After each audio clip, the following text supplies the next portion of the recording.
যদি ছেলেটা তোমার পেটে হইতো তুমি এরকম কথা বলতে পারতে? দেখো, আমি এরকম কোনো কথা তোমার মুখ থেকে শুনতে চাই না। আমি সতীনের ছেলেকে এই বাড়িতে জায়গা দেব না। বাড়িটা তো আমার। বাবা, ঝগড়া অশান্তি করো না। সৎ মা যদি আমাকে বাড়িতে নাই থাকতে দেয়, আমি থাকবো না, আমি পথে পথে থাকবো। তাই থাক গিয়ে, বেরিয়ে যা। 1 মাস বিয়ে হওয়া হইলো, কোথায় যাবে আজকে বলো তো?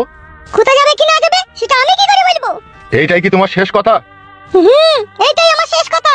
হয় তোমার ছেলে বাড়িতে থাকবে, না হয় আমি বাড়িতে থাকবো। বাবা, সৎ মা যখন আমাদেরকে বাড়িতে জায়গাই দিবে না, তাহলে আর তোমরা নিজেদের মধ্যে অশান্তি করো না। আমার যেমনে দুই চোখ যাবে আমার বউকে নিয়ে আমি তেমনে চলে যাচ্ছি। আমি সবই বুঝি বাবা, আমি বেটা ছেলে পুরুষ মানুষ হয়ে। আজকে যেমনি পাথরে তুমি হাত চাপা, তুমি তোমার বউকে ছাড়তে পারবে না, ঠিক ওই রকম আমিও আমার বউকে ছাড়তে পারবো না। তাই আমি আমার বউকে নিয়ে এই বাড়ি থেকে চলে যাচ্ছি। আমার যেখানে ভালো লাগবে আমি সেটা থাকবো। এসো গো জিন্নি, চলো।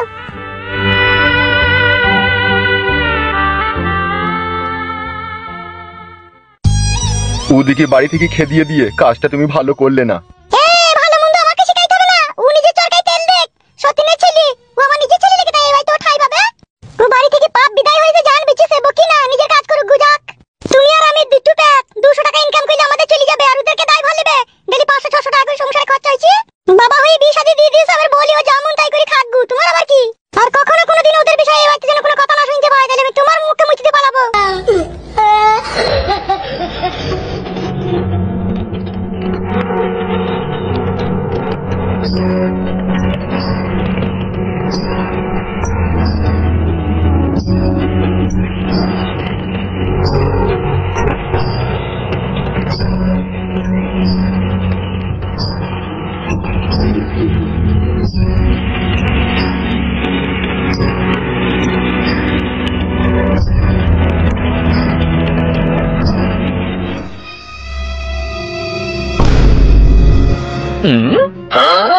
কি ব্যাপার কি রে? মেয়েটাকে জ্বলা জানা জ্বলাই না রে ভাই ফুটু।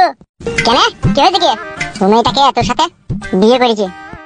বাবালো, তুই বিয়ে করে নিলি? কোন গায়ে বিয়ে করলি? চুয়াডাঙ্গা বসিরপুর। বাবালো, যোগাযোগ কে করলো? আব্বা। দিন নতুন বউকে কোথায় চললি? সিনেমা দেখতে নাকি? আর সিনেমা রে ভাড়া, সে ভাগ্যলি কি দুনিয়ায় এসেছি বল আমরা? কে আবার তোর ভাগ্যতে ইট পাথর মারছি রে? ইট মারার লোক তো কে আছে তুই তো জানিস। সে তো জানি রে বন্ধু, তোর তো ঘরেই শত্রু আছে তোর সৎ মা। তাহলে সবই যখন জানিস তখন নতুন করে কি বলবো বল? তাহলে এখন কোথায় চললি? এখন গ্রাম ছেড়ে পালাছি। এসব কি কি কি বলছিস বল রে তুই? ও যা বলছে ঠিকই বলছে ভাই, ঘরে ওর সৎ মা আমাদেরকে জায়গা দিল না, বাড়ি থেকে তাড়িয়ে দিল। আরে সর্বনাশ, কিছু করার নাই রে ভাই ফুটু, বাড়ি ছেড়ে পালাচ্ছি। ভালো থাকিস তো না? হ্যাঁ, তো যাবে কোথায়? তো দেখি ভগবান আমার কপালে কোথায় আশরা লিখেছে সেই অনুযায়ী থাকবো। দাঁড়া দাঁড়া দাঁড়া। আচ্ছা, এই ব্যাপারে তোর আব্বা কি বললো? আব্বা আবার কি বলবে? আব্বা ওই সৎ মায়ের সাথে সাথ দিচ্ছে, আমি বুঝতে পারছি। ও ছেলেকে ত্যাগ করবে কিন্তু বউকে ত্যাগ করবে না, তাই তো? হ্যাঁ, সেই রকমই মনে কর। এখন এই নতুন বিয়ে করে বউকে নিয়ে এখন কোথায় যাবে, কোথায় থাকবে, কে আশ্রয় দেবে না দেবে, কোনো ঠিক ঠিকানা নাই তোর। একটা কথা বলবো ভাই ফুটে তোকে। বল, কি বলবে? তুই তো আমার বন্ধু, ছোটবেলা থেকে তো তোর সাথে আমার সম্পর্ক। তোমার এই কথাটা রাখ কেন ভাই? বল, কি বলবে? বলতেও খারাপ লাগে যাবার, না বলিও উপায় নাই। বল না, বল, যতটুকু পারি ততটুকু তোর হেল্প করবে, বল না। তোর বাড়িতে আমাকে গোটা 10 দিন জায়গা দিবি ভাই? যদি দিতিল তাহলে খুব উপকার হইতো ভাই। একটা কথা বলবো, কিছু মনে করবি না তো? না, মনে করবো না। বল।